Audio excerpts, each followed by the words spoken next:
There are melodies in all tulips, a book by Valmir Zanolato. Short stories, crônicos, poems, thoughts, presentation. There are melodies in all tulips unveils to us the sounds that come, at every instant, from the depths of each soul. All beings live harmoniously, blossoming and coloring this welcoming blue planet. When we stop, from time to time, behold, we hear them all. The reading of the special content of this book is an invitation to all passionate souls and to those who one day lost or postponed, left adrift in forgetfulness, for sometimes trivial reasons, part or the entirety of the great love of their lives. There are melodies in all tulips as the exhalation of the perfume contained in feelings expelled by the soul, which longs to find and nestle within hearts that are full of love or in need of it. It is the transcendence of the hidden sounds of each person's feelings, so that the soothing words speak to us, guide us, make us feel, and help us better understand. This book is dedicated to sensitive hearts, both to those in need and to those who have or have had a great passion, a true and unforgettable love. Have it, offer it, give as a gift to those you like and to those you love a little of the very best you will find here, that which most closely will touch the feelings, the soul, and the heart of your dearest person. Remember that only love is capable and makes everything happen. It is love that moves the world of which we are a part and in which we live. From here on, each story intertwines, as if yours were the same one told and lived here. Love is the same in everyone, it becomes poetry and resembles each person's story. From my window. I look out my window and see the blue horizon of the infinite sky and the distant waters of the sea stretching as far as the eye can see, merging, mirroring one another. And I, filled with happiness, with my chest full of satisfaction, feel beside me the gentle touch that, in the form of affection, comes to me from the most beloved woman, the dearest one, who, as if in a dream, lies beside me. Today I feel like a king, a lord. My kingdom is this one here, in this present now. Time does not matter, nor how long it will last, nor even the horizon and how far my sight will still remain there, nor how many minutes I will continue to gaze at it. This is my window, these are my sensations, this is my world of now, it is my pleasure, my satisfaction, therefore I am the owner of everything, a proud owner of reason as well. I have beside me, lying in bed, my greatest pleasure. I am living peace, joy, in this world that is only mine, in this room that today is solely ours. Today I am Lord, today I am God. Today I am King, your slave. Today I am selfish, another side of me. Ugly or handsome, that says little. Today I am a man, a happy man. Here begins another page of the book. There are melodies in all tulips. Idolatry.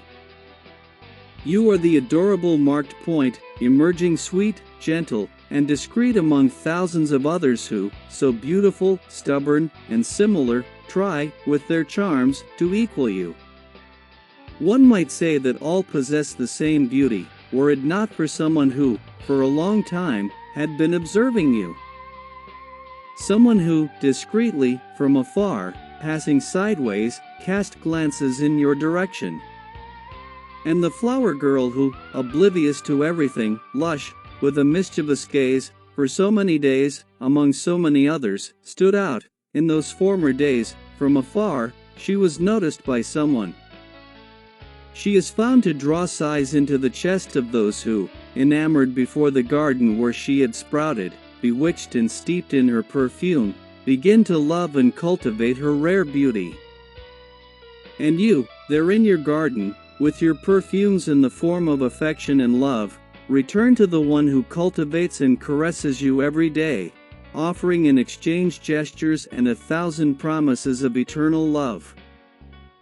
And she, like every enchanted flower, blossoms ever more beautiful, more upright, with her multicolored petals, causing envy, standing out above all the others that, bathed, find themselves in the sunlight.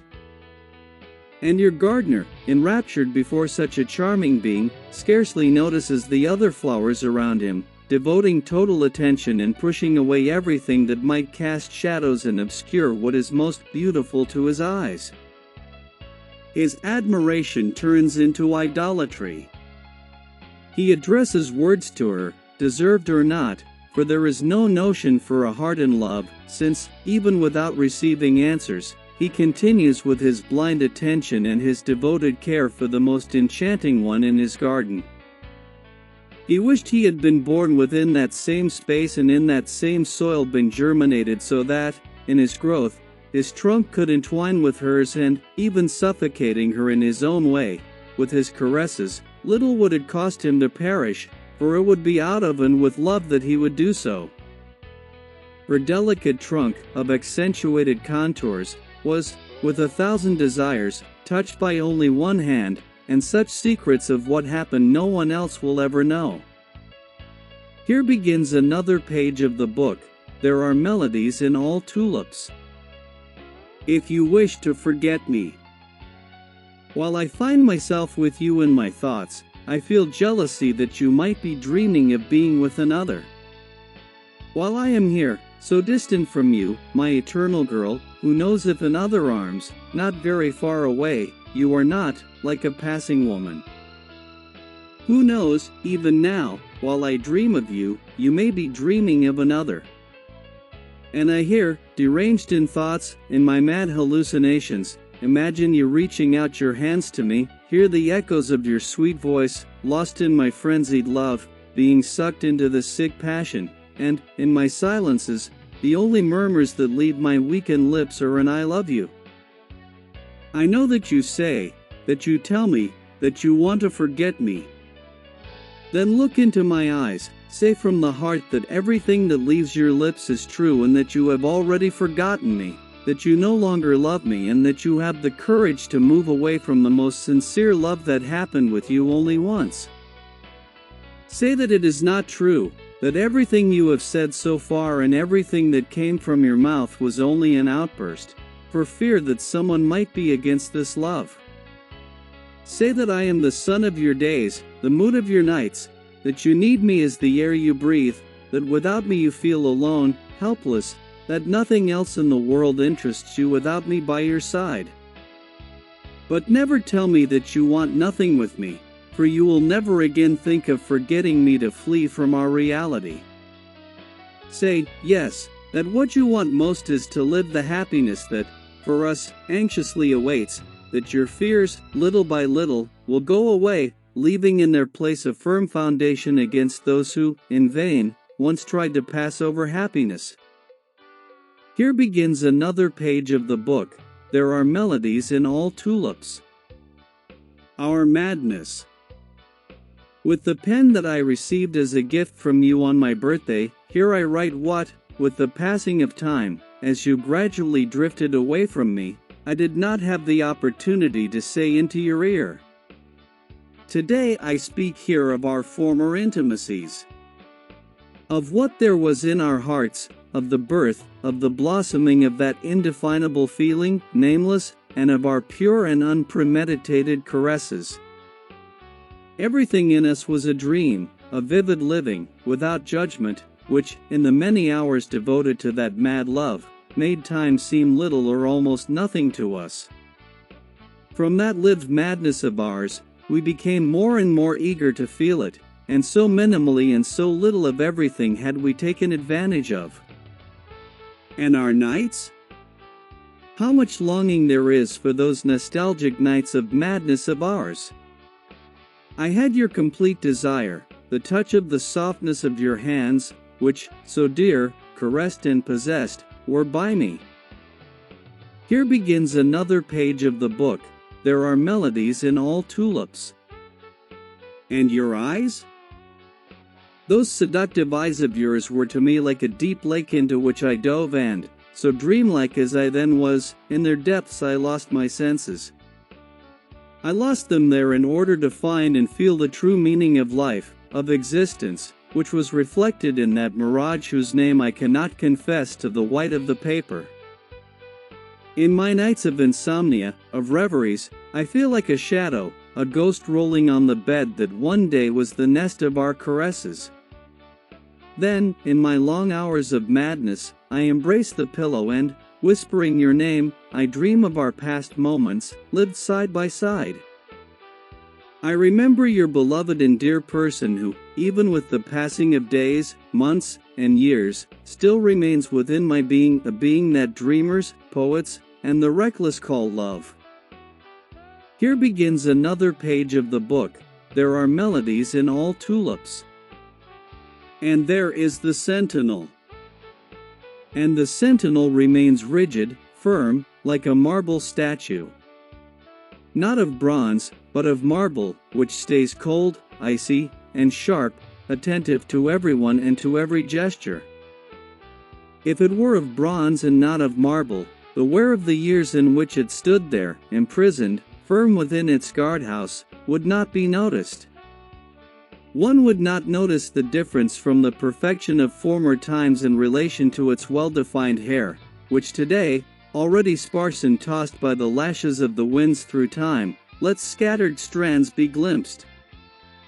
One would not notice that the sharpness of its eyes, well carved by the divine sculptor, today faded, nostalgic, and almost lost, has become a gaze without direction, now unnoticed by all who pass before it. Its body still maintains the vitality of 20 years, but in its face something does not deceive. Behind its well-sculpted silhouette, a battle is being fought. It is that of the heart versus time. In its chest, in the soul and in the heart, are the forces that keep it rigid at its post. And there stands the sentinel. Upright, respected, and envied, the sentinel watches the passing of so many before it, who, without the wear of such a statue, go on unaware through the tenuous blowing that, through time, from afar, casts particles in the form of grains of sand. In its eyes, on some days, the brightness of a new sunrise can still be noticed, when, at a distance, the sun passes and its rays cast upon its countenance a fleeting image, only to soon, far away, in an unperceived turning of its back, go away, abandoning it. And it goes away, furtive and selfish in its brightness, and, as if wanting nothing, casts, in a stealthy glance, like the moon, its last look before disappearing behind the hills. And then the dark night returns to it once more, which at times erases its dreams to make room for its old nightmares. And once again the rain comes against it, water running over its entire body, without its dense drops being able to wash away or remove the stains left by the innocence, by the purity of its days of dedication. If, from afar, you observe it on moonlit nights, if you have not yet lost your dreams in romanticism, you will glimpse in that statue, in its eyes, hope, dreaming, gazing at the moon, looking at the stars. If you observe it more closely, you may, in your dreaming, notice that its arms rise and, in one direction, extend, as if waiting for and imploring a caress, a warmth, a hug long not received, to come warm its body chilled by the exposure of long waiting, of nights on alert, lying in wait for the invisible enemy that destroys from the inside out, without purpose, doing so merely out of caprice. Dawn falls, its body weakens and finds strength only in the hope of the soul, waiting for the new rising of the sun. Who knows, a new morning may come, promising a drop of happiness, of comfort, of a nest, of an end to long nights in which it used as weapons a pencil and a sheet of paper to defend itself against loneliness, longing, wounds, ingratitude, shattered dreams, the uncertainty of new paths, and the relentless pursuit of the dreams and objectives here described and poured out. And there stands the sentinel, and there stands the sentinel. Here begins another page of the book. There are melodies in all tulips. My flower plant. When at times I find myself alone in meditation, I think and remember the flower plant that one day I planted in this garden of mine. I remember that it was born beautiful, like in a dream. Fragrant, it was the flower I wished to have for myself, which I had long desired to cultivate. And it was on that day that, with much love, but that love that rarely happens to us in life on an inspired, hesitant day, I took the step of once again preparing my heart and planting that long-awaited and dreamed-of plant. Slowly, I watched it grow and took care of it with all affection, seeing it bloom and become ever more beautiful. Such care ennobled my heart, and happier I became as it grew, and when I realized it, it had become, to me, to my eyes, the most beautiful of flowers. It had become my flower, the main one in my garden. Nothing ahead did I see except its beauty, which so enchanted my life. It had become the reason for my days, the air I breathed, my motive for joy. And I, its gardener, its intoxicated poet, saw that there was in my small world, with my garden and its beautiful flower, an innocence too greatly dreamed, that all the happiness that had existed for me I alone had created, and that everything was nothing more than another of my dreams. I felt once again, in that instant, how I was living a foot above the ground. Its perfume and its petals, blossoming in the morning, brought joy, in the afternoon, nostalgia, and at night, a new dreaming. But a romantic heart is so by nature, incorrigible, stubborn, it always leaves the doors open, waiting for a new love. It was then that ingratitude came to me, for this world, which is small and has little space for poets, dreamers, and romantics, almost always ends in the same way, in a collapse. As a sensitive flower, I thought that it alone could not take care of itself, that always by my side, day and night, it would be found. That, together with me, one day its seeds would germinate, to then make the garden that it shared with me bloom even more. But it was all illusion. Yet, in the days and during the nights of this dreamer, a continuous hope dwells and lives. I live again a renewed dream, that another flower, as beautiful and fragrant as the one the wind stripped of its petals, may, through another seed, make my garden germinate, and that I, its gardener, may once again devote all my time and live alongside such beauties that continue to intoxicate my paths. Here begins another page of the book. There are melodies in all tulips. Our moments. I do not believe that there is anyone who will devote to you more affection, love, friendship, understanding, and attention than I will. Days may pass and you may be with another or dream of another, but, at the moment of affection, of the kiss, of love, you will feel my presence, that crazy restlessness, stirring and touching the depths of your soul. In your bed, before falling asleep, from time to time my image will come to your mind, and you will remember our moments. I know for certain that, even being able to fall asleep easily, on many nights you will dream that we are together again and, upon waking, for a long time you will still continue to remember us, our past. Even awake in bed or in the bath that pleases you, in the silence, under the water of the shower running over your body, I know that you will, even if only for an instant, remember the two of us in our lived moments. When you wrap the towel around your body, you will longingly remember my hands, my arm, my embrace surrounding you and pressing you against my chest.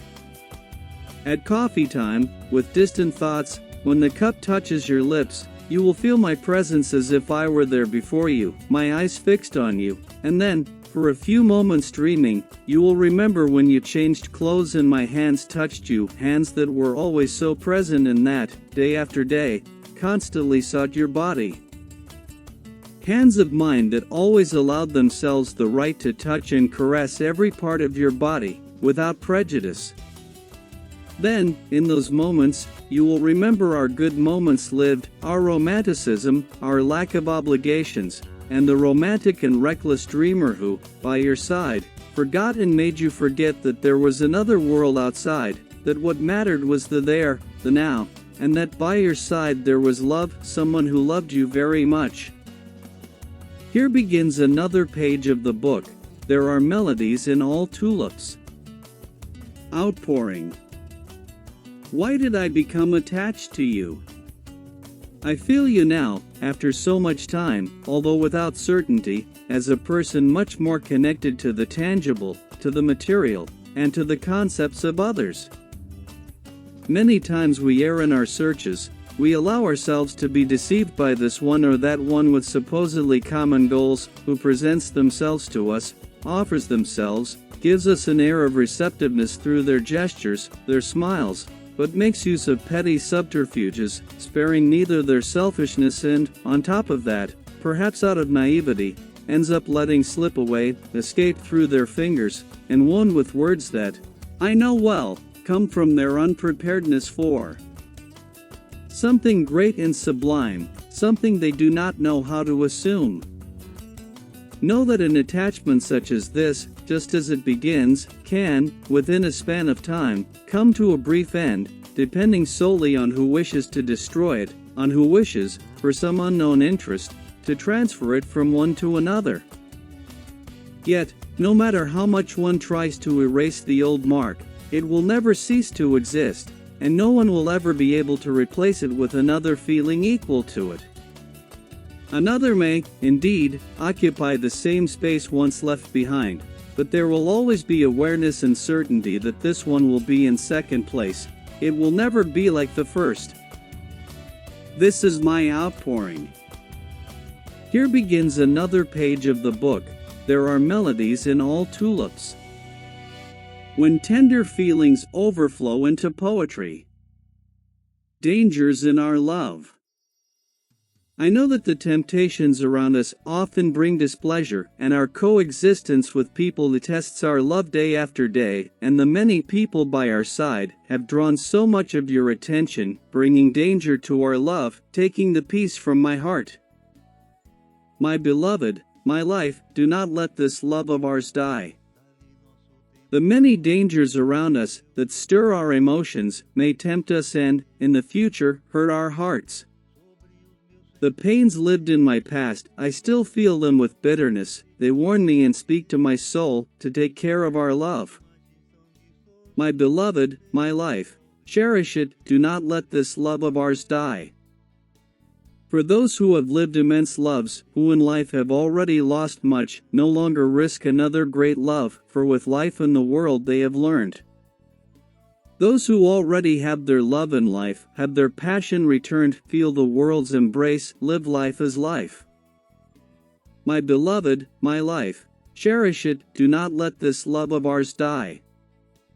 To find and have a great love, to have an equal passion returned, makes one think better and, with affection, promise one's love for a lifetime.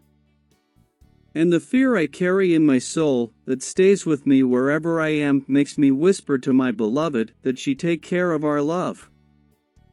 My beloved, my life, cherish it, do not let this love of ours die. My beloved, my life, cherish it, do not let this love of ours die. Here begins another page of the book. There are melodies in all tulips. In our daily life.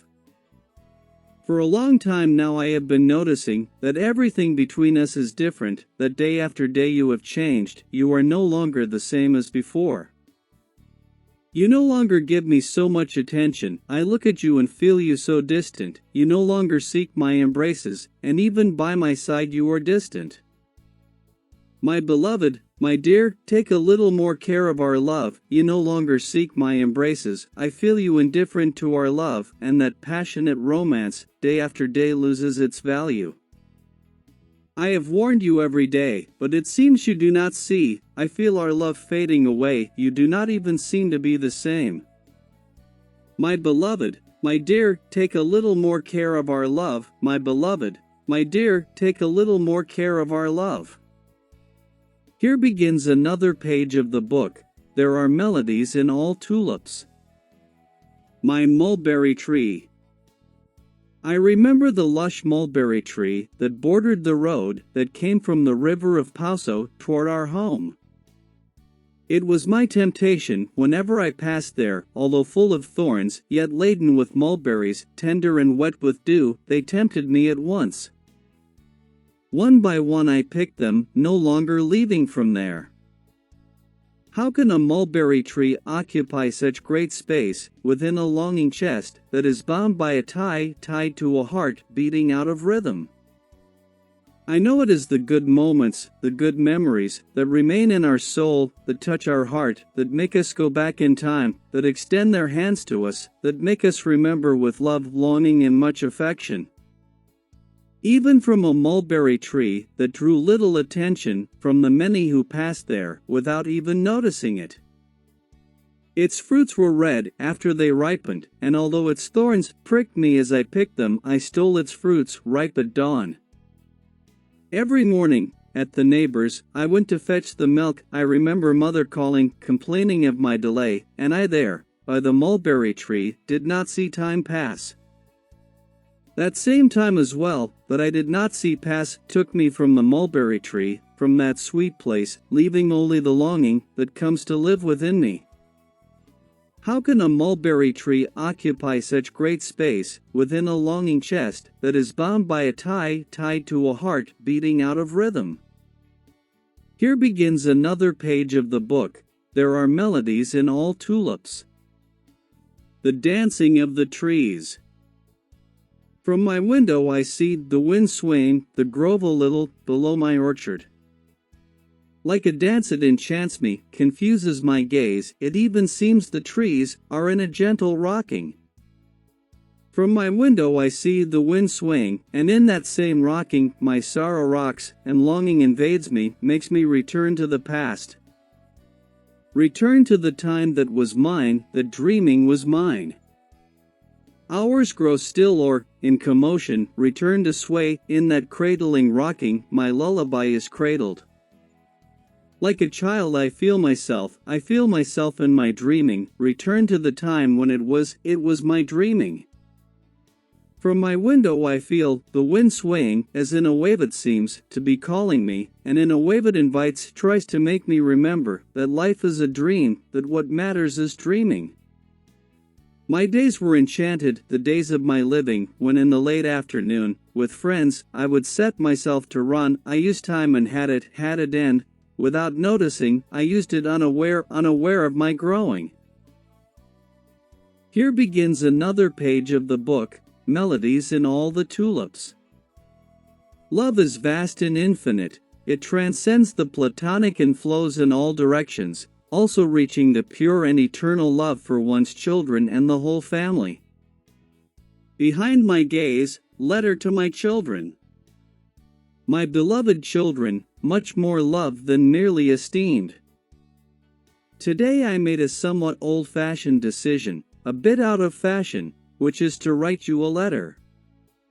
For a long time I have thought about writing to you. This always happens more at night, when, in the silence of the house, my thoughts fall into order and the good memories I have always had of you and that have never abandoned me return to me, my adorable and unforgettable children.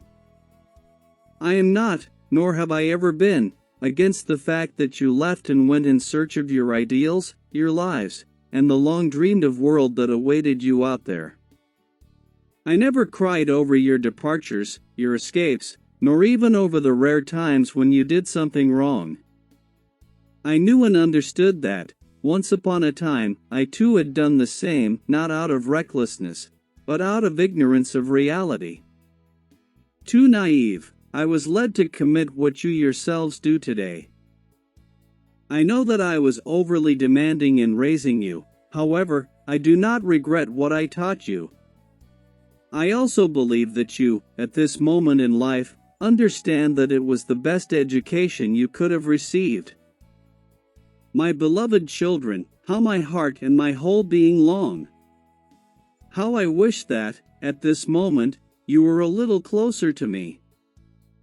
I always remember you so small around me, always surrounding me, calling me, always wanting more and more of my attention.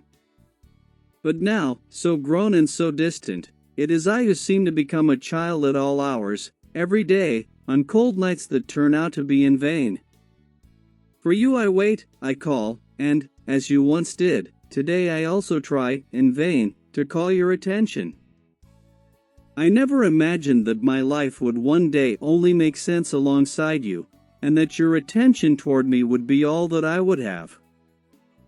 I do not wish, through these lines, to say that you are not giving me the attention due to me, nor to pass on any feeling of guilt, but I weep because this is the way things ended up happening, both because of customs and because of the world that made them happen this way. I confess to you, today I understand what my parents went through in the days of my youth. Regarding this, I even created the following saying.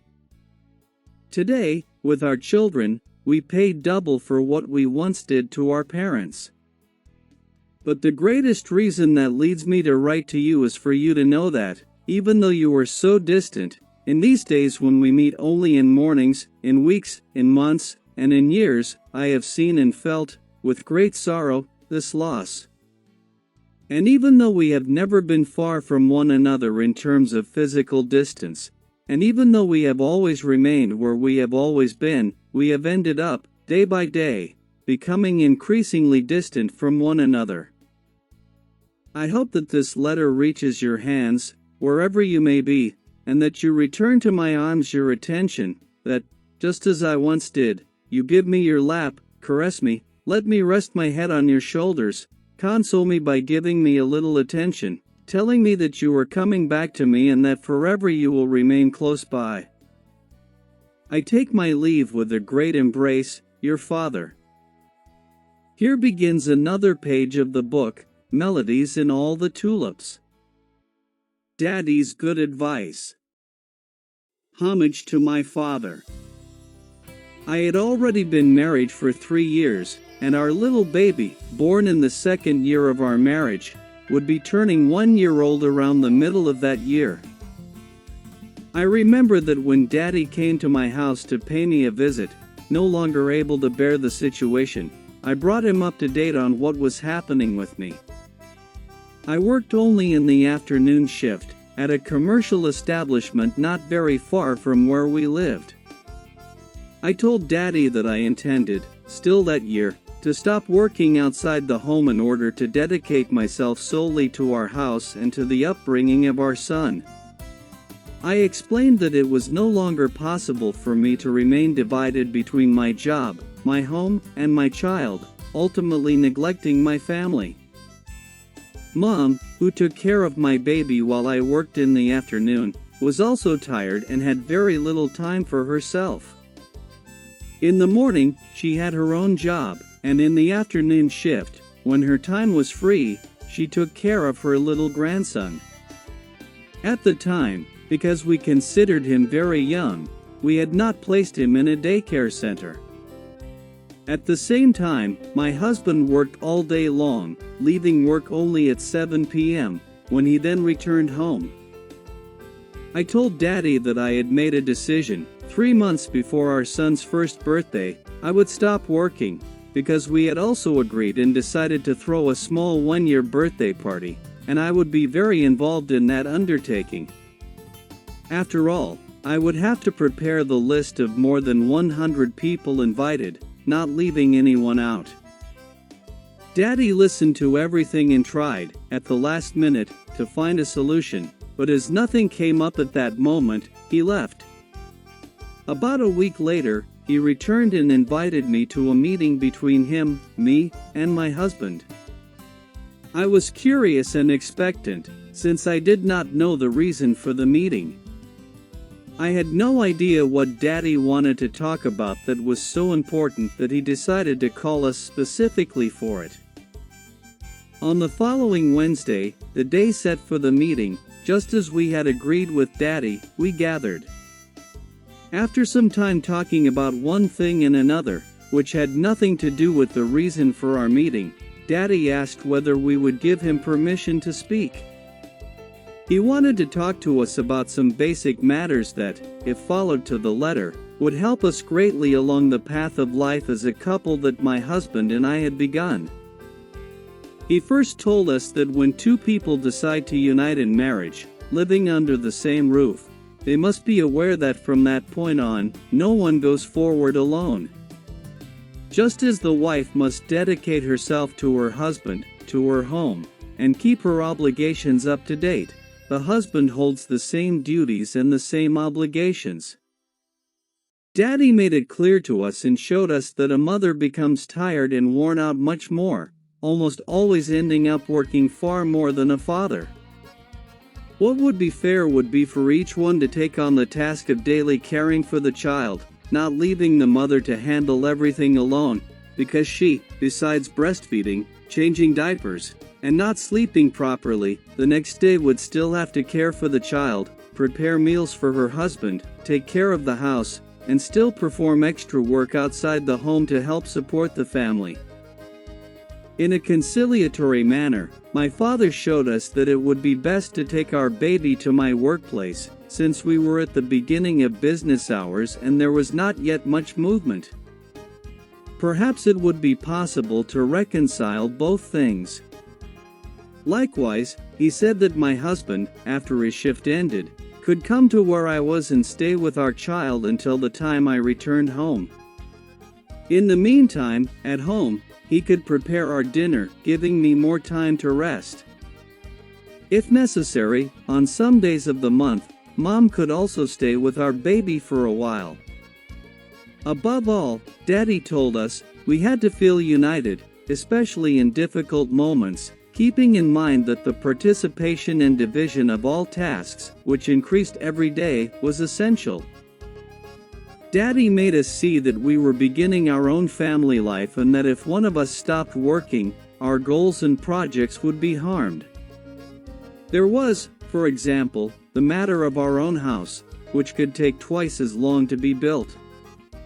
And it would also take just as long to carry out any other project we might dream of. In the economic sphere, he advised us never to spend more than we could, because family economy, as he used to say, was the guarantee of a peaceful future for everyone. Money would not truly bring happiness, but it would certainly help the family be much happier. He said, "If you receive 100 raise for your work, if possible, when spending it, spend only a small part. Save the rest, set it aside, because days of crisis will certainly come in the future. Whoever knows how to save will never be caught by surprise and will easily get through economic crises."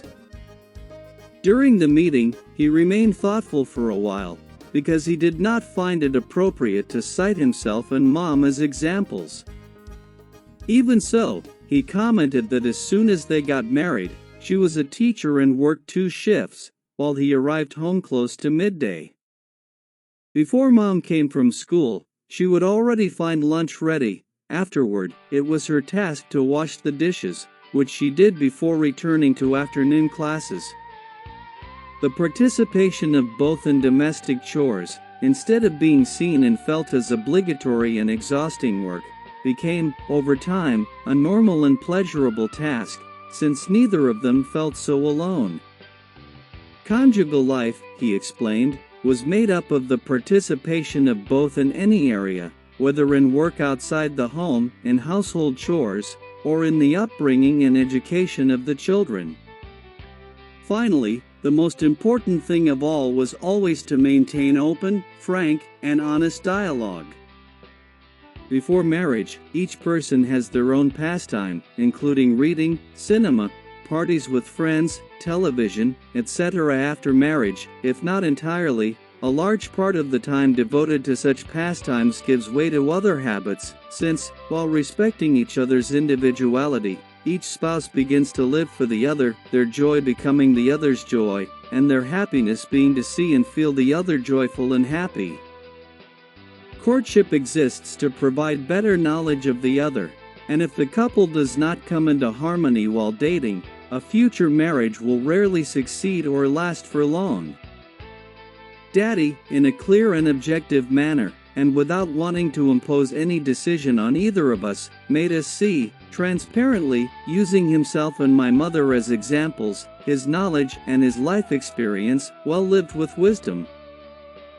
I confess that when Daddy scheduled the meeting with us, I thought that such things had nothing to do with us, that he was out of touch, that we already knew everything, how to live life, how to raise a child, and how to overcome the obstacles that were beginning to arise in our relationship.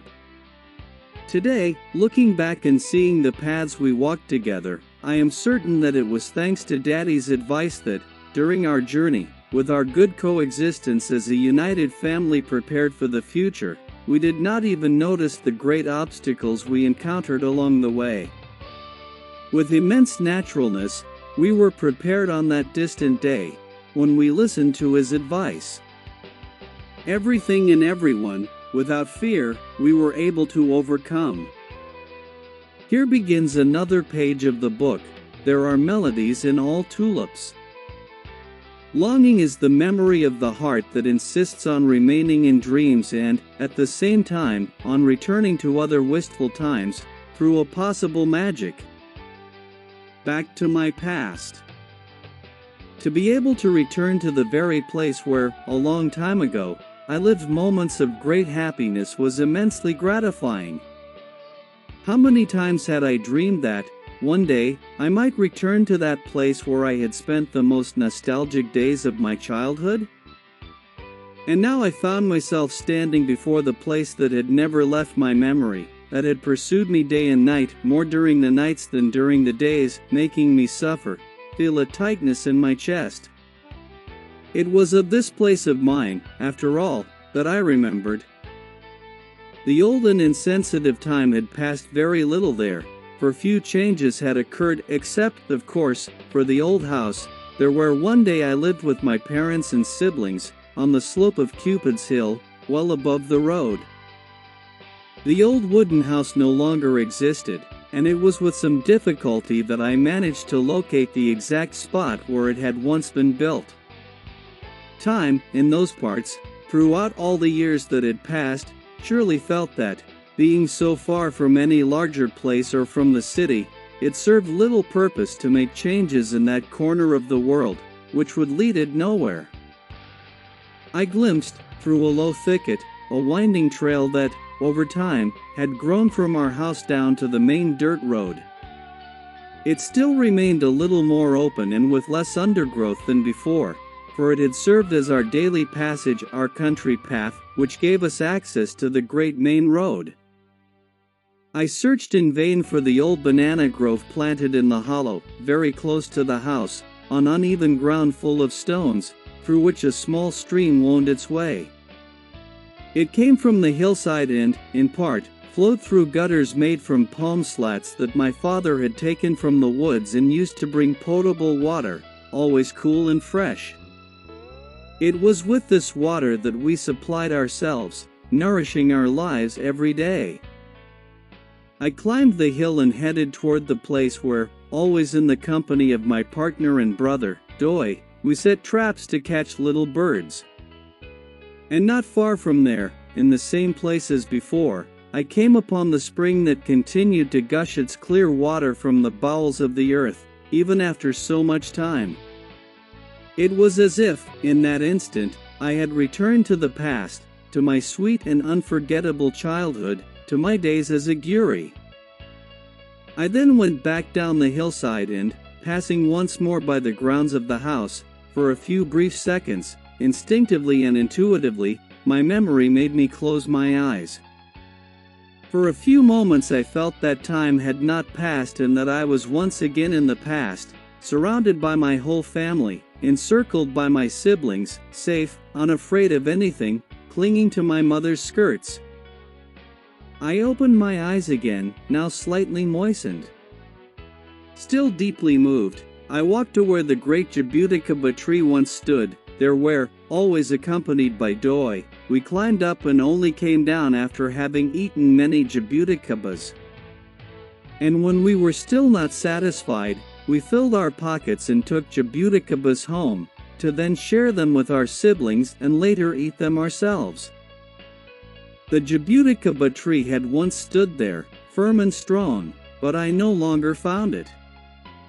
Perhaps it had been cut down by someone, or who knows, after so many years in that place forgotten by all, now a melancholy piece of land, it had felt very lonely and been taken by time.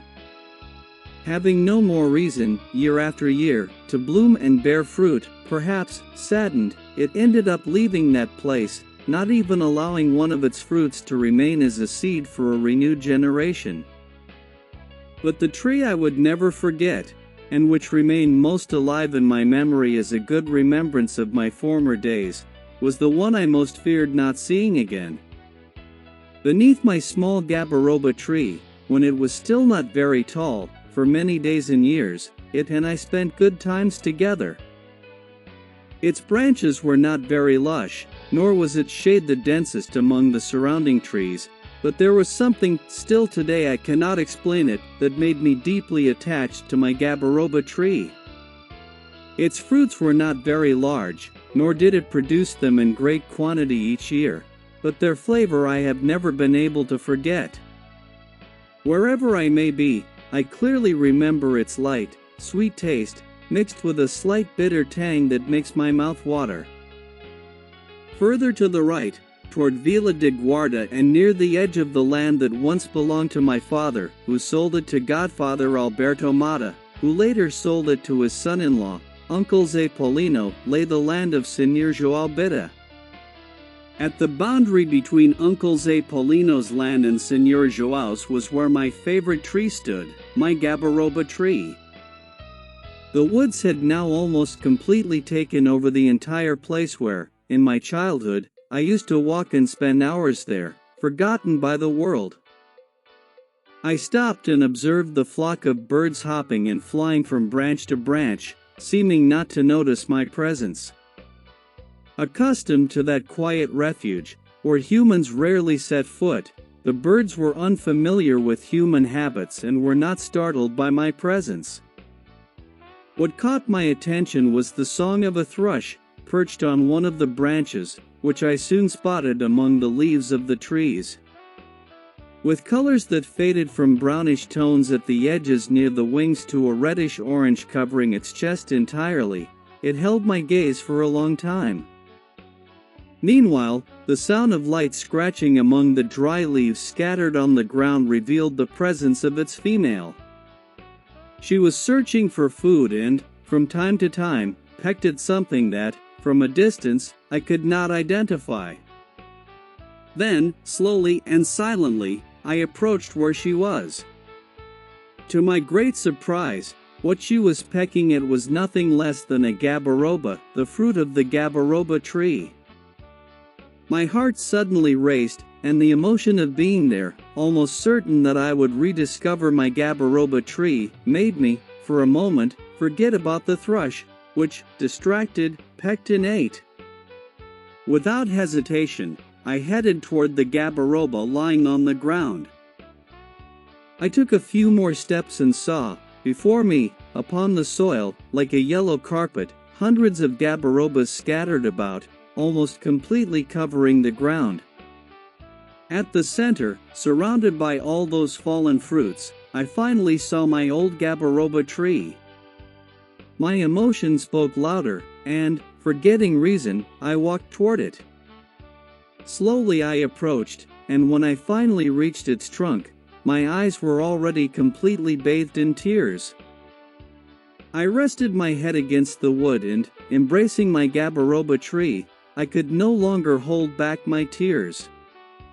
Between sobs, crying aloud, without any shame, I poured out all the longing that had been contained and hidden in my heart during the time I had been away from there, leaving it alone, abandoned, and almost entirely lost among so many neighboring trees. There, in that embrace, I swore that if I could, I would return to the past and forever remain by its side. No matter how far I might search for something better, I had found nothing equal to the true happiness of being able to return there, even if only for a few moments, to recall beside it the good and happy moments of childhood. It remains silent, as always, as was its habit, as it had always been before. But the gabaroba tree listened to me, and I, as in my innocent time, wanted and continued to believe that it still listened to me. I needed now, more mature through the teachings of life, the sweet and magical illusion of my childhood days, when, beneath its shade, I stayed telling it my purest childhood secrets, and when, annoyed by any small trifle that happened to me, I sought it out and forgot my troubles. I had grown up, become a man, but deep in my heart I had never forgotten my magical world. I had never, inwardly, ceased to be a child nor forgotten my childhood. With time, I felt that I had lost all my friends, that they too had become men. I do not know why they never spoke to me again, so that we might recall our past times and our old, childish friendship. Suddenly, I moved a little away from my gabaroba tree, and only then did I notice that it too had changed somewhat. Its trunk, when I was a child, was not so thick, and its fruits at that time were quite few. Today, however, they are found in abundance, fallen in great quantity all around it. She had changed and grown quite a lot. Childishly, I wondered whether she, too, had kept some longing for me. I then thought of my children, of the childhood they have been living. In order to better understand them, I mirror myself in my own past, always being that child who never set aside his childhood, his enchanted world. And today, here beside the trunk, a wish long cherished by me, I once again lovingly behold all that I left behind here. I managed to ease a little of my longing beside my gabaroba tree and, more to it than to myself, I promised to return soon to visit it again. Today, however, I carry the fear of one day returning there and no longer finding it. For this reason, I am always postponing my return, my revisit to my beloved village of Rio do Pauso. Here begins another page of the book. There are melodies in all tulips. When someone dear is lost. When someone dear is lost, for a long time their wistful image remains in our fond memories.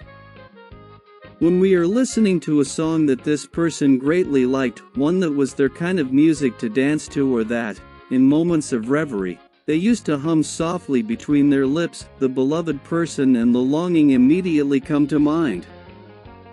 If, at times, we are among friends and the subject arises that we know was the favorite of that dear person, the absence of the loved one is felt within each of us.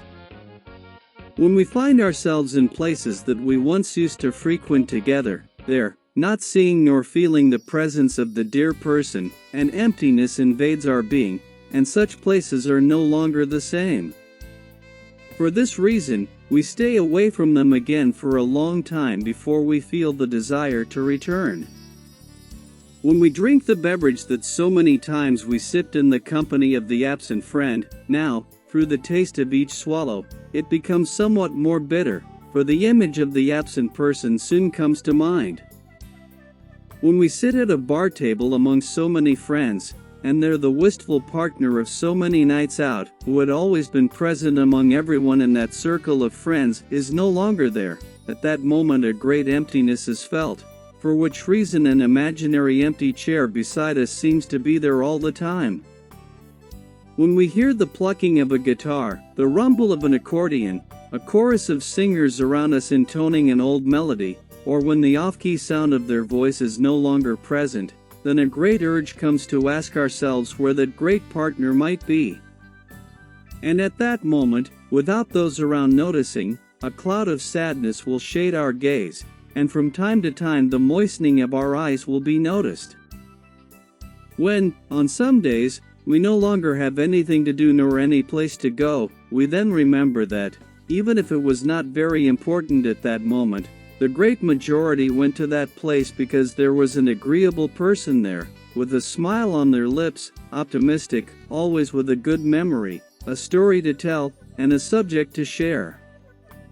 For this reason, one would only return late at night, with renewed spirit, with joy, at peace with oneself, because there was a friend there who, in their own way, filled our emptiness. At our workplace, which in many cases we were used to sharing side by side with that friend, one day, on some ordinary morning, when we no longer find them beside us, feeling for alone while the lack of their presence, we tell ourselves, to console ourselves, let us wait a little longer, let the dust settle, so that, over these endless days, their absence may diminish somewhat, for the power of the mind will vaguely dissipate their image, like a cloud. And it is in moments like these that we return to reality and begin to ask ourselves what we are doing here, if not living well beside so many whom we love so much, but whom, for one reason or another, we let pass unnoticed, only to miss them later, to give and feel their true value when it is already too late. One only misses someone when they are no longer together with us, when they are absent and far away. Thus we are almost all of us. And it is in moments like these that, from time to time, we stop and begin to look around, to see and feel that we have and must value more and more each person who is important to us, who is by our side at this moment, and that if we let this opportunity pass, perhaps tomorrow it will already be too late, and then it will be new longing that will remain within us.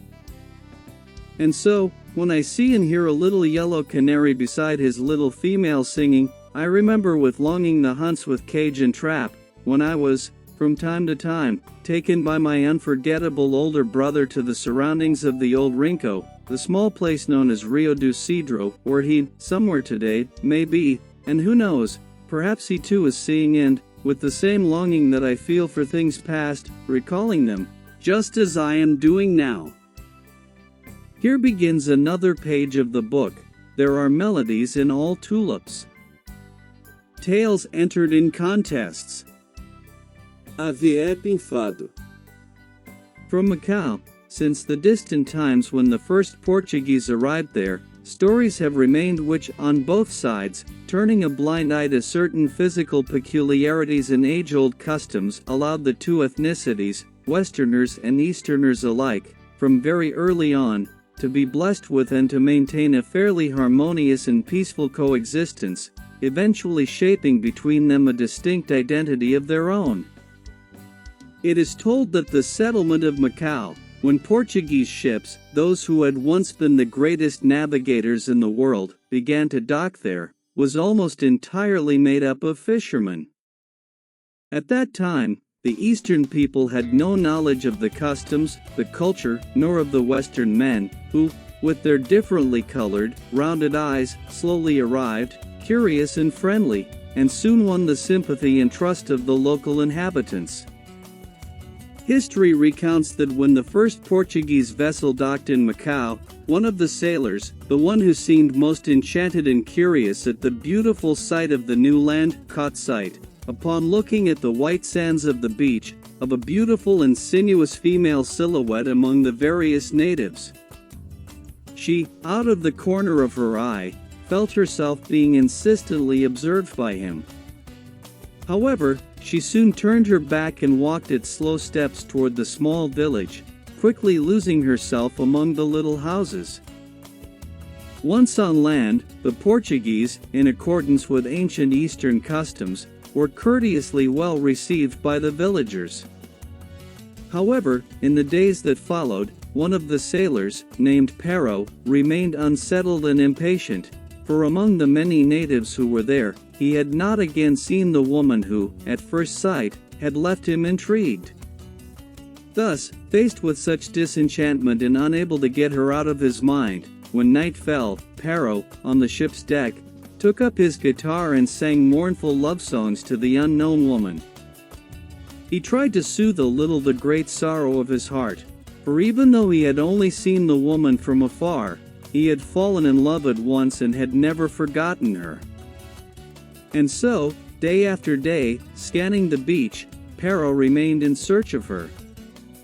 When night fell, his mournful singing of love, apart from the murmurs of the sea, was what was most heard in the silence of those places.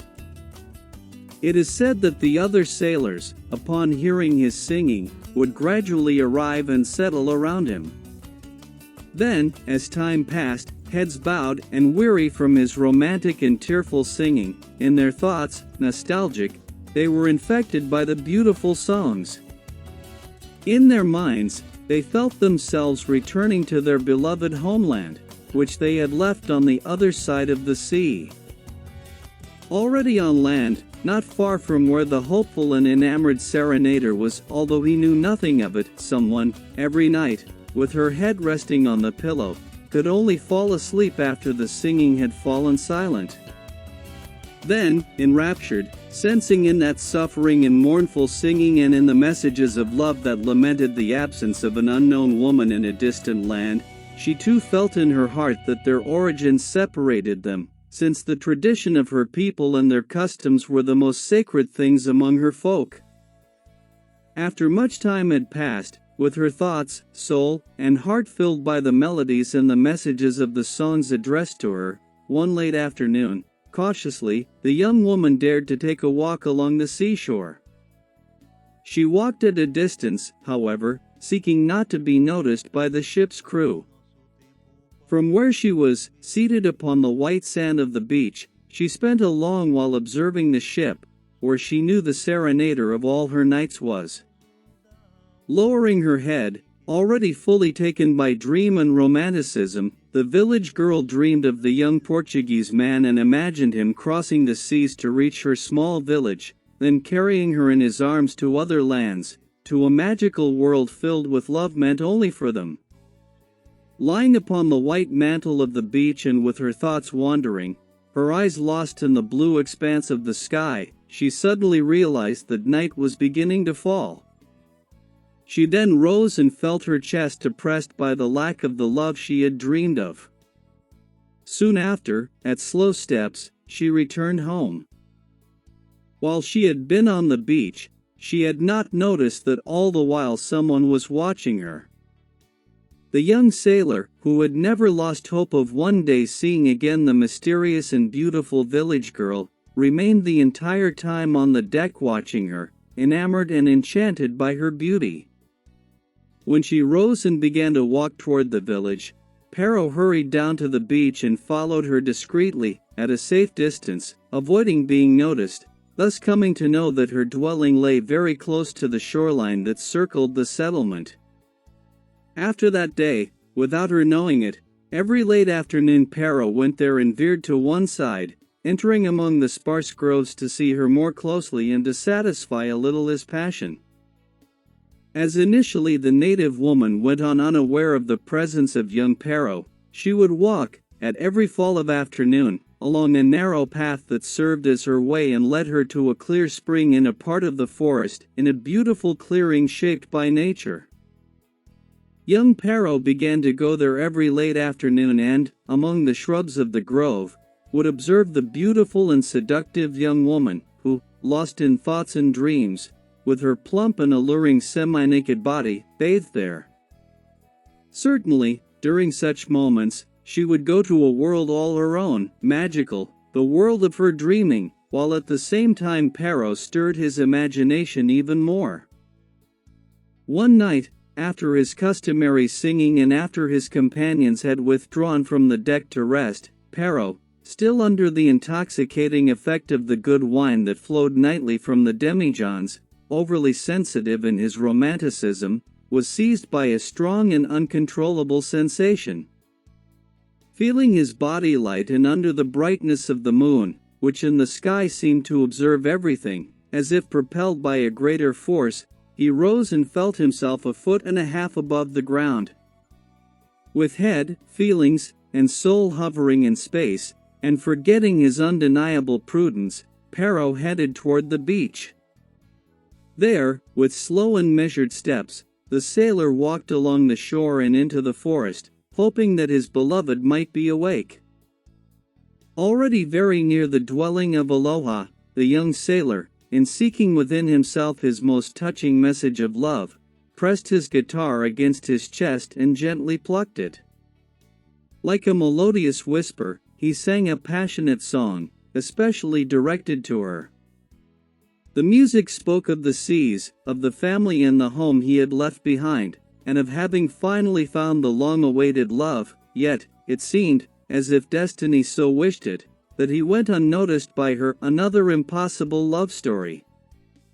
Continuing then from his mournful and tearful pleading to another song, Perrault noticed, through the cracks of a wall, the faint announcement of a slight light, as a sign that someone was listening to him. A little fearful of his boldness, though resolute in his desire, the sailor sang a few more songs, when only then, by the lateness of the hour, he glimpsed the coming of dawn. At that moment, the light seen through the cracks had completely vanished. With his heart pounding, Perrault returned by the same path by which he had come and felt happy, even though he had not obtained a more evident sign of acceptance of his serenade.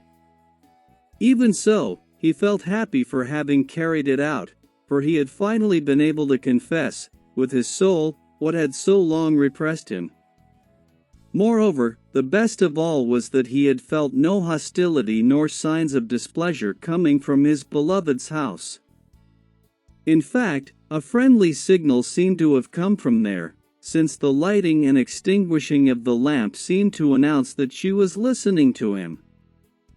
On the other days, and so on many that followed, when late afternoon approached, Perrault, leaving his post on the ship, headed toward the small settlement of Macao. Always skirting the more distant dwellings through the sparse woods, the sailor would go to the spring where his beloved bathed. She, in turn, from the moment she had sighted Perrault on his ship, when he kindly directed his gaze toward her, sensitive and dreamy, like all young women of her age, had also never forgotten him. However, knowing well the customs and tradition of her people, Aloha knew that she should keep her feet firmly on the ground and should not nurture feelings for a foreigner. Yet, even as she tried to distance herself from him and not to show herself, she was deeply intrigued by the fact that he had discovered where her dwelling was. Moreover, after that serenade, she became even more cautious, beginning to distrust almost her own shadow. Wherever she was and wherever she went, Aloha remained always alert, suspicious, and fearful that the foreigner with rounded, greenish eyes might follow her. Still, as she never noticed him on her trail, the young woman, at the same time seized by a sudden instinct, decided that the next day she would return to the spring, only she would go earlier. This time, however, she would not remain there bathing, but hidden among the trees, to clear up a suspicion that was invading her mind. The next day, putting her idea into practice, she headed to the lake earlier. There, hidden among vines and some shrubs, not straying far from the trail in the sparse woods, Aloha settled herself more comfortably and remained there lying in wait.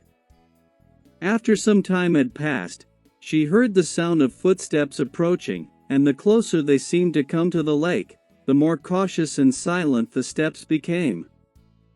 As they were already almost imperceptible, Aloha realized that her suspicion was well-founded. This time, she soon caught sight of the serenader at the other end of the spring. Perrault, trying to get very close to the lake, soon settled himself and ended up sitting down. In silence, he waited for the enchanting villager. As both spectator and participant in that scene, Aloha did not know what course of action to take. One thing, however, was certain: she would not bathe that afternoon. Still, how would she leave from there? If she moved, she would surely be noticed by the young sailor. Time, although it seemed unwilling to pass, left no doubt that, within its inevitable rhythm, that afternoon, like all others since the beginning of the world, would very soon come to an end. In his hiding place, Perrault showed signs of impatience and disappointment, while Aloha thought only of a way to leave unnoticed. Then, to her relief, she suddenly saw the young man move. Slowly, turning his back to the lake, Perrault, head lowered, with slow steps, gradually walked away. Aloha remained motionless and silent until she no longer heard the sound of his footsteps. Then, equally in silence, the young woman moved away along the same path she had come, heading toward her home. Thoughtful and deeply saddened by the difficult situation, head bowed, eyes fixed on the ground, and with her soul in her hands, as an old saying went, Aloha, absorbed in her meditations, did not know for certain how everything would end. During her walk, however, upon lifting her head, as if he had appeared out of nowhere, she came face to face with the young sailor. Almost touching him, needing only one step to bump into him, the young villager showed surprise at seeing him and remained frozen before Pero. Her only movement was to raise her hands and hold them around her mouth, remaining so for a while. The serenader, with his rounded and colorful eyes, became even more fascinated by Aloha's delicacy and beauty. Time, like the couple, had at that instant come to a standstill, as if unwilling to spend that unforgettable moment, so that the entire scene might be etched into their memories. Then, allowing time to be the sole force responsible for letting things happen, the couple subtly began to awaken from their fascination and silent immobility. Both realized that they were holding hands, their fingers already almost intertwined. Aloha's small and graceful hands lay tender and sheltered within the serenader's large, rough, yet affectionate hands. Coming to herself, upon feeling hand in hand with an unknown and foreign young man, the villager, as if seized by panic, quickly pulled her hands away from his and slipped between the young man and the edge of the path. Before he could react, Aloha fled and quickly disappeared along the winding trail among the trees. In the days that followed, Pero waited in vain for the young woman by the lake. Meanwhile, his songs became ever more melodious, tender, and passionate, always speaking of and lamenting a love that did not listen to him and scorned him. Even so, he continued to wait for her, if only to receive a mere nod or a slight wave from Aloha. In his boundless love for her, the sailor remained like a vigilant sentry, always sustaining the stubborn desire to see her again. Many times, indeed, Pero returned to the lake and no longer found his beloved there. Yet, one night, the sailor slowly began to approach the village of Macau, as darkness fell over the ship and the sea. Lonely and nearly without hope, the dreamy serenader set about nurturing his passion. On the following nights, only a little. The sound of his voice and the magical plucking of his guitar could still be heard. On the nights after that, even less was heard. Finally, the day came when nothing more was heard during the nights and dawns. As a result, they no longer seemed to be the same enchanting, moonlit nights they once were. The absence of the passionate serenader was truly felt. The nights of old, filled with stars and constantly bathed in moonlight, seemed to have become darker, less enchanting, as if they had lost their romanticism. And this not only on the ship, but likewise on the beach and in the surroundings. In short, all the inhabitants of the village of Macau felt the absence of the serenader sound. By then, young Pero was practically disillusioned. He did not know, however, that not far from where he was, his beloved Aloha felt equal or even greater anguish. On those nights, as he no longer remained on the ship's deck and had begun to set foot on solid ground, Pero would head toward the lake and spend hours and hours gazing at the waters. He stared at the moon reflected on the lake's surface, but scarcely saw the image of the moonlight, for it was the image of his beloved that most assailed his mind. Little did the young man know that what he had once done, going daily to spy on his beloved, was now being returned. For on every night when Pero ceased his serenades, Aloha, nestled among the grasses by the lake, positioned herself to observe him. She greatly wished to draw near and embrace him, to tell the sailor that her love was also returned, yet, fearful because of the traditions and customs of her people, such an act seemed impossible to her. From the depths of her soul, Aloha longed to feel herself in Paro's arms and behold his rounded, colorful eyes, but everything truly seemed impossible. To give all her love to her beloved, so carefully guarded within her, seemed like a distant dream. One day, after a long time had passed, news spread that the ship on which Pero served would set sail for the open sea. The young sailor knew that with the ship's departure all his already remote hopes would depart as well. Left behind would be the land with which he had become familiar and, of course, his love for the villager. Thus, Pero resolved to make a decision not very advisable and risky, yet indispensable. On the night before the ship's departure, which would occur at dawn, Pero, seized by uncontrollable despair and once again wielding his guitar, went to the village.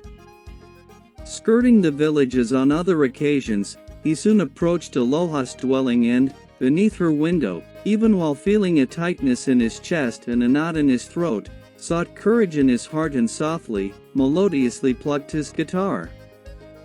The messages of his songs came from his soul, and he had secretly composed them for his beloved, thus opening the love he carried within his chest and expressing the pain of his departure.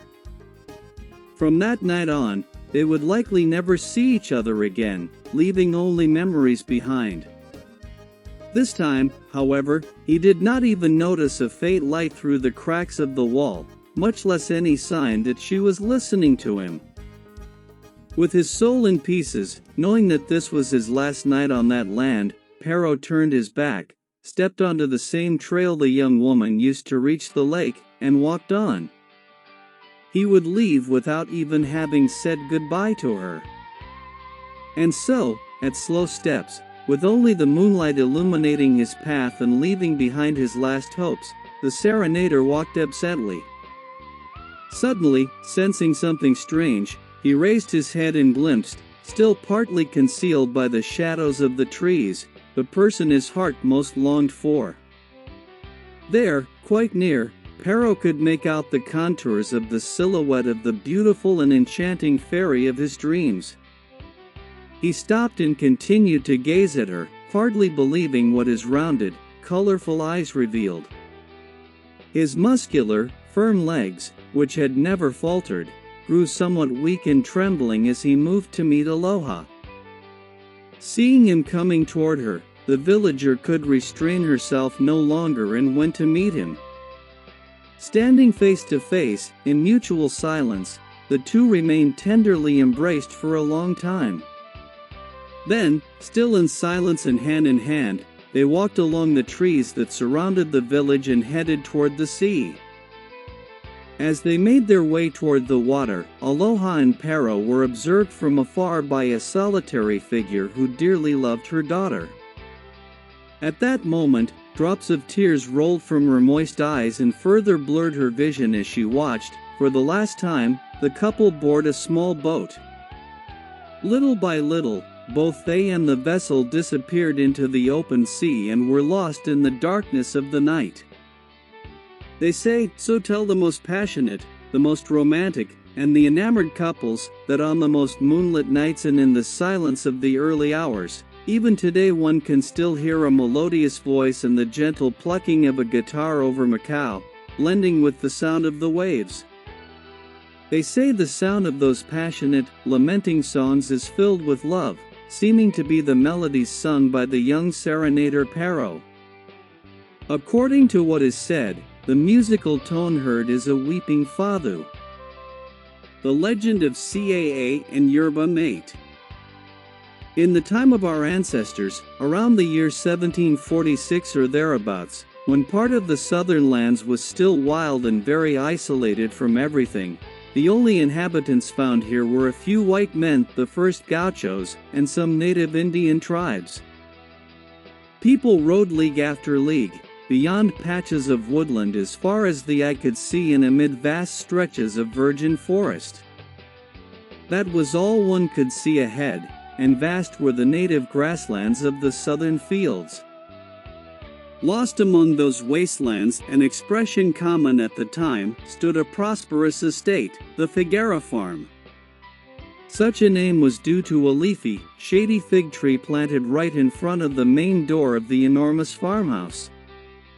The owner, Señor Abelardano, was a resolute gaucho, and no matter how intense the cold became or how the minuano wind lashed the surroundings, whistling through the cracks of the walls beneath the zinc roof, he was customarily on his feet early on alongside the ranch hands. That was his ritual, whether on sunny or rainy days. He had kept it since boyhood, a habit inherited from his elderly parents, Galbino and Dona Fermina. On a June morning, at the height of winter, as if foretelling what task awaited the ranch hands, the old minuano began to blow even colder and with greater force. Yet the crew, tough and long accustomed to such harsh weather, ignored the bad conditions and rode out across the fields. They already knew the day's work would be branding the cattle, a task with which all were familiar.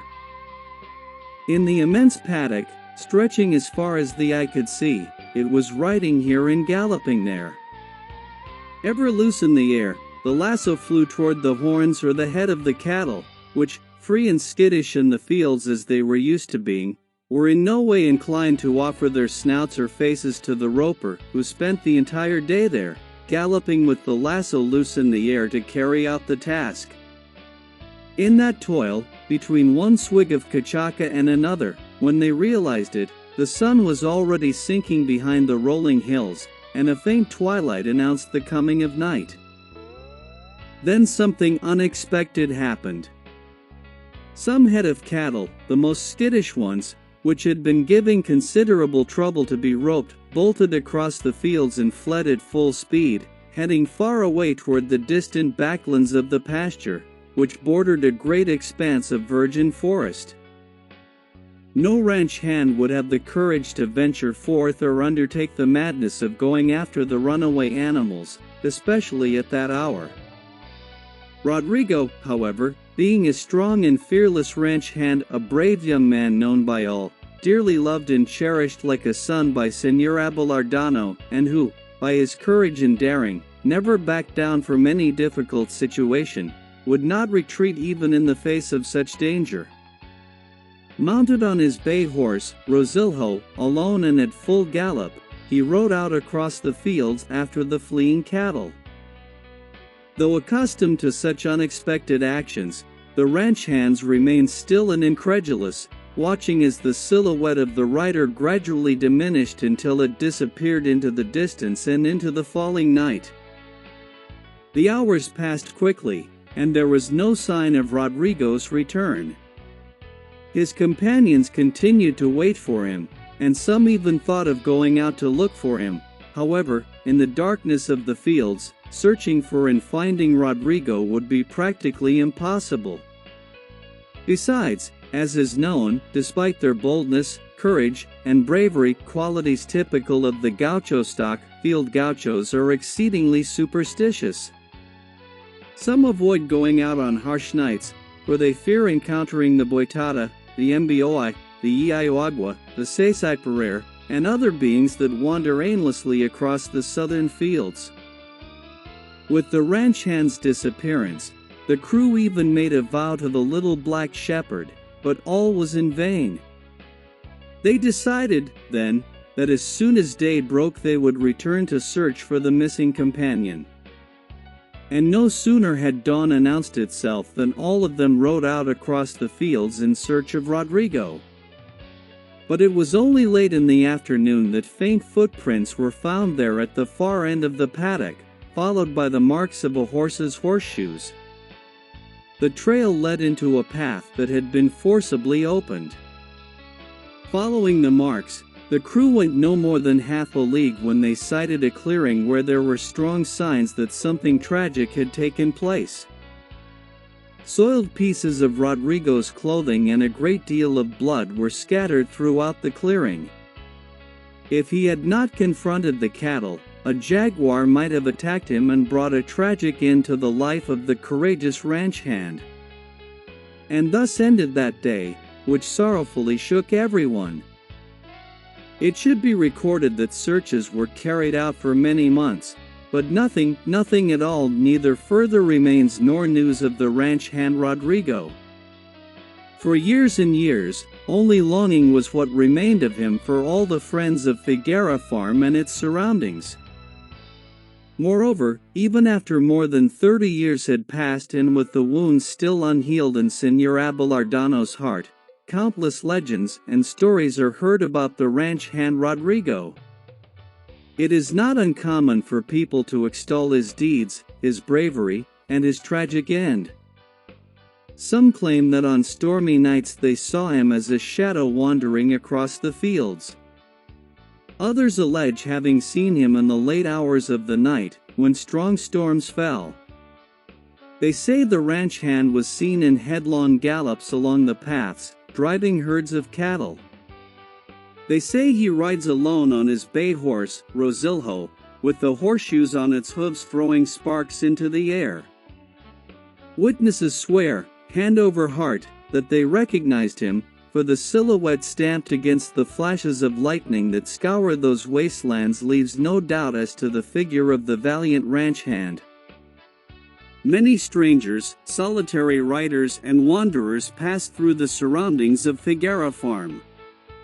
Some ended up staying on as workers and the great majority went away, but no one ever failed to speak of something unusual they had seen.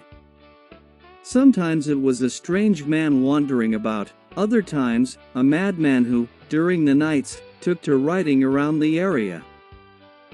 One late afternoon, as night was already falling and the ranch hands were preparing to return to the farm after another day of cattle branding, they saw coming from the far end of the pasture, from the great forest where Rodrigo had disappeared, a shadowy figure, walking slowly, robust, of great stature, with a long white beard.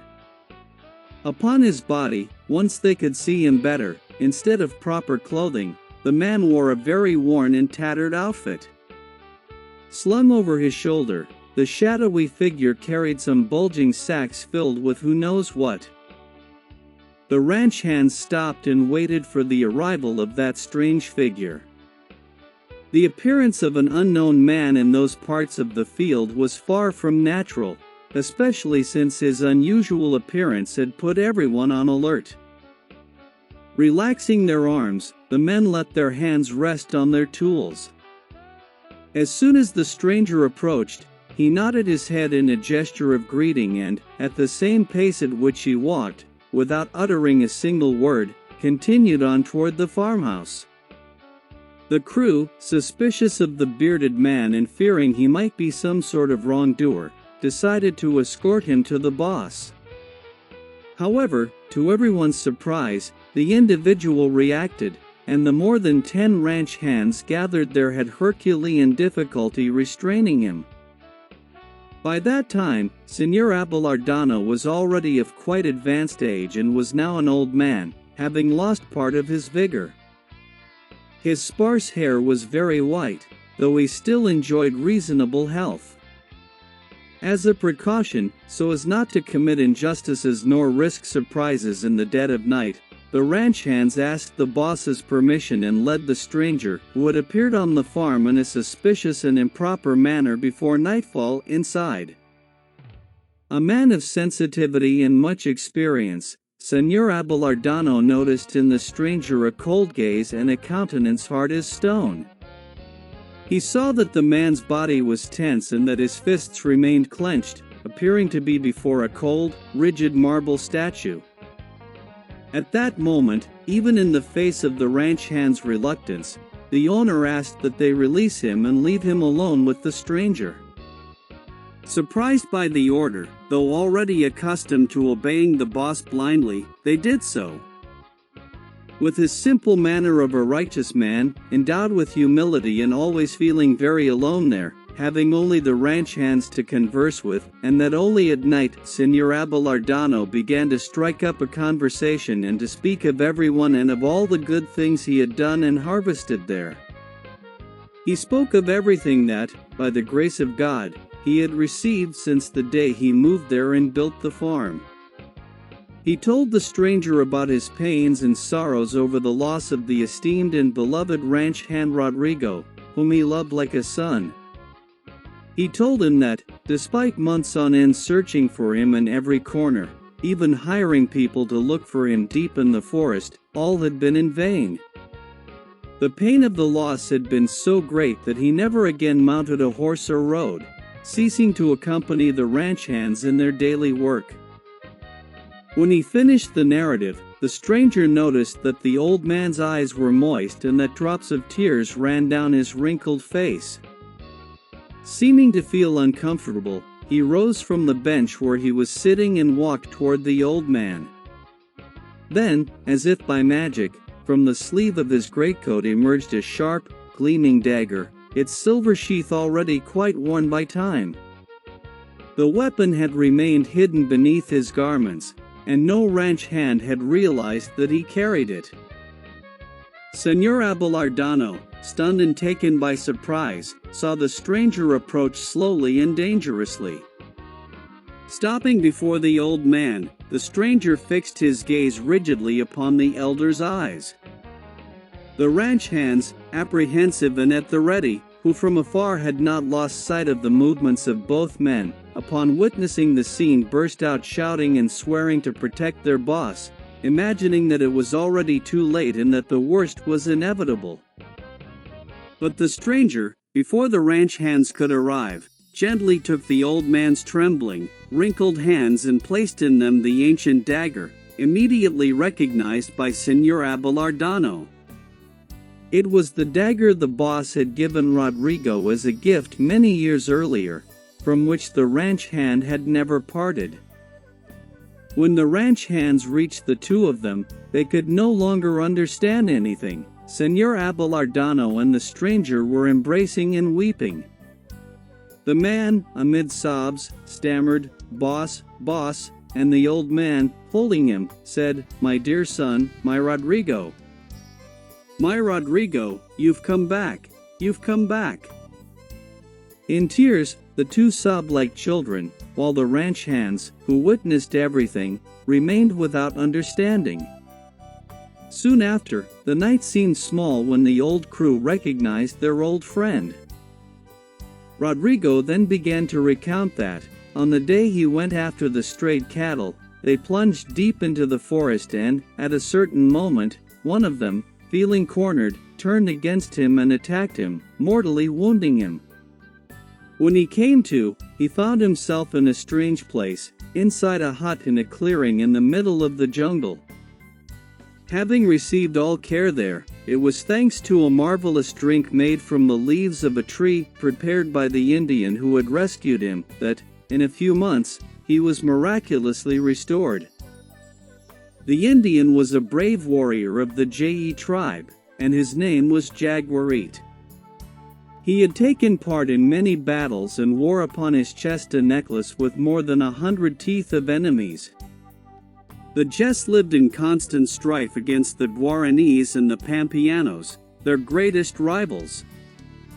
Jaguaret then told him that, after a great victory against an enemy tribe, during the festivities and after much drinking of calm, a fermented alcoholic beverage, there had been a quarrel between him and another great warrior of the tribe, the valiant Piranha. The dispute grew heated, and Jaguaret struck Piranha on the head with his club, killing him. By the laws of the tribe, Piranha's father, the wise Kiruaku, would have had the right to take his life, but he blamed Nhangwa, the evil spirit, for his son's death. As punishment, however, he ordered Jaguaret's expulsion from the tribe, forcing him to live in distant lands. The killer, desolate and burdened with a great weight of guilt, walked day after day through the forest until, weak and without strength, he collapsed where some strange trees grew. In a deep sleep, Jaguaret had a dream in which the goddess Siayari, the protector of the yerba groves, appeared to him. It was she who taught him to prepare the marvelous drink that restores the energy of the weakened. Such was his condition at first, and soon he recovered. Much time had passed, and Rodrigo lived in the company of the solitary Indian jaguarite until he was fully restored. He learned from him how to harvest the leaves of the caa and crush them inside a gourd. Then he would add water and sip the mixture through a bamboo straw. Hour after hour, at different times of the day, the two would drink the liquid. Very grateful for having been saved by the brave jaguarite, Rodrigo decided to devote part of his life to keeping him company. Of all the customs he learned from him, the one that stayed with him most deeply, and which he took back to his people, was the marvelous caa. With the others of his land, he shared it, eventually communing with all in the custom and re-inaugurating the tradition of drinking caa. And thus, in sum, was how the old ranch hand came to know this wonderful herb. After the account, Rodrigo opened his sacks and from them took out some seedlings of caa. The next day, very early, he distributed them among all the ranch hands, who began to plant them. Some time later, when the trees had taken root, they replanted them. And so, over the years, cultivation became traditional, and even in the most distant regions the popular herb came to be known.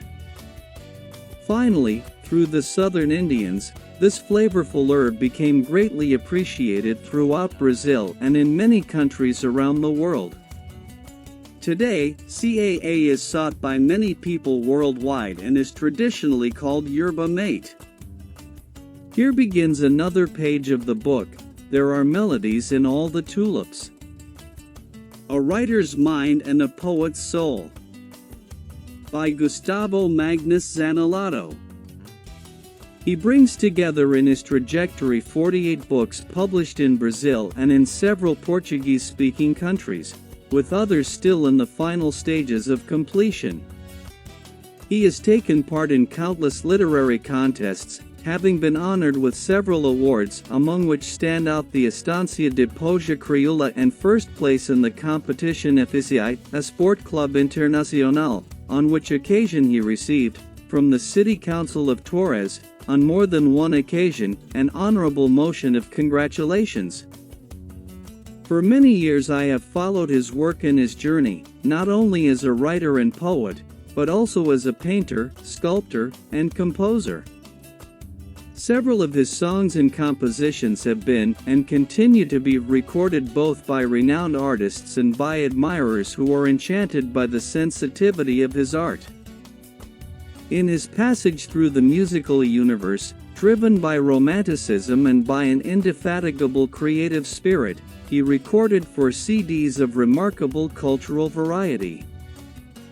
In addition to being a fervent supporter of the arts, alongside me he also launched himself into new creative fronts, such as film production, an area in which we made 2 highly relevant documentaries about epics of the South. I am here to tell you a little about Valmir Zanolato, about his art, his multiple talents as a writer, poet, composer, craftsman, painter, sculptor, and singer, author and performer of the anthem Torres, Cidade Serena. A successful entrepreneur, he also stood out in the fields of civil construction and commerce, areas in which, since his youth, he demonstrated vision, talent, and perseverance, firmly outlining the projects of each season of his life. To date, he has written countless books of poetry and prose, novels, documentaries, and other literary genres. He is the author of compositions and of innumerable lyrics, many of them recorded by singers, ensembles, and well-known groups. He has participated in musical DVDs and studio recordings, performing his own works, some in partnership with other musicians, in addition to having released 4 solo albums. On the walls of his home one can see diplomas, certificates, a musician's license, record label contracts, medals, and keepsakes that attest to a life dedicated to art. Among his paintings, some framed and hung in prominent places, one perceives the glow of his hours of inspiration. Amid these keepsakes, resting inside an old trunk, a reminiscence of his hippie and artisan days, lies a colorful leather wallet made by his own hands. It is a relic of a time when he produced and sold his works in General Osorio Square, in Ipanema, Rio de Janeiro, and in Republica Square, Sao Paulo. There, among memories of youth, the flame of art and creative freedom remains alive. With these brief words, I wish to offer our wide circle of friends, near or far, a glimpse of the singular figure of this man devoid of vanity, yet full of talent and of an art so broad and diversified, something rare in our days.